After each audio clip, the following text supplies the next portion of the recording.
அயோத்தியின் அறம் செறிந்த வாழ்வை ஒரு பழமரத்தின் உருவகத்தில் கூறும் அற்புத பாடல். வணக்கம் நண்பர்களே. போன பாட்டுல அயோத்தி மக்கள் கிட்ட இருந்த கல்வியையும் செல்வத்தையும் பத்தி பார்த்தோம். எல்லாரும் படிச்சவங்க, எல்லாரும் செல்வந்தர்கள்னு கம்பர் சொன்னார். சரி, வெறும் படிச்சவங்களாவும் பணம் இருக்கிறவங்களாவும் இருந்தா மட்டும் போதுமா? ஒரு தேசம் சிறந்து விளங்குறதுக்கு அங்க வாழற மக்கள் வாழ்க்கை அர்த்தமுள்ளதா இருக்கணும் இல்லையா? அந்த வாழ்க்கையை, அந்த சிறப்பை கம்பர் எப்படி ஒரு அழகான உதாரணத்தில் சொல்றாருன்னு பாருங்க. இது கம்பனின் கற்பனை விருந்து. இந்த அயோத்தி எப்படி இருக்கு தெரியுமா? ஒரு அழகான செழிப்பான பழமரம் மாதிரி இருக்குன்னு சொல்றார் கம்பர். ஏகம் முதல் கல்வி முளைத்து எழுந்து, எண்ணில் கேள்வியாகும் முதல் தென்பனை போக்கு, அருந்தவத்தின் சாகம் தழைத்து, அன்பு அரும்பு தருமம் மலர்ந்து, போகங் கனி ஒன்று பழுத்தது போலும் அன்றே. ஏகம் முதல் கல்வி முளைத்து எழுந்து, இந்த மரத்துக்கு விதையே ஒண்ணுதான். அந்த ஒத்த விதை எதுனா கல்விதான். கல்விதான் முதல்ல முளைச்சு மேலே எழும்புது. வாழ்க்கைங்கிற மரத்துக்கு அடிப்படையே கல்விதான் சொல்றார்.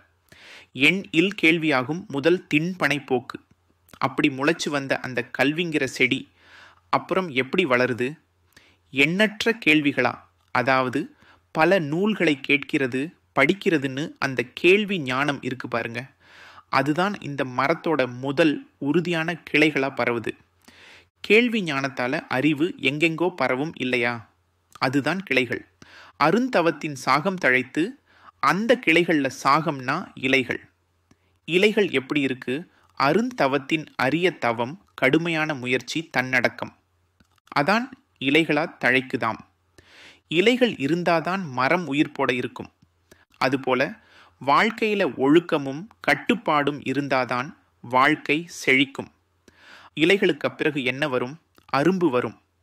அந்த அரும்பு என்னன்னா அன்பு. எல்லா உயிர்களிடத்திலும் செலுத்தக்கூடிய அன்புங்கிற மலர் மொட்டு விடுது. அந்த அன்புங்கிற அரும்பு என்னவாகுது? தருமமா, அறச்செயல்களா மலருது, பூவாக மலர்ந்து நிக்குது. அறம் செஞ்சாதான் அந்த பூவோட வாசனை ஊருக்கே தெரியும். போகங் கனி ஒன்று பழுத்தது போலும் அன்றே. அப்படி மலர்ந்த தருமம்ங்கிற பூ கடைசியில் என்ன ஆகுது? போகம்ங்கிற ஒரே ஒரு கனியா பழுக்குது. போகம்னா இன்பம், அனுபவம். அயோத்தி மக்கள் அனுபவிச்ச இன்பம், சுகம்ங்கிறது வெறும் பணத்தினால வந்ததில்லை.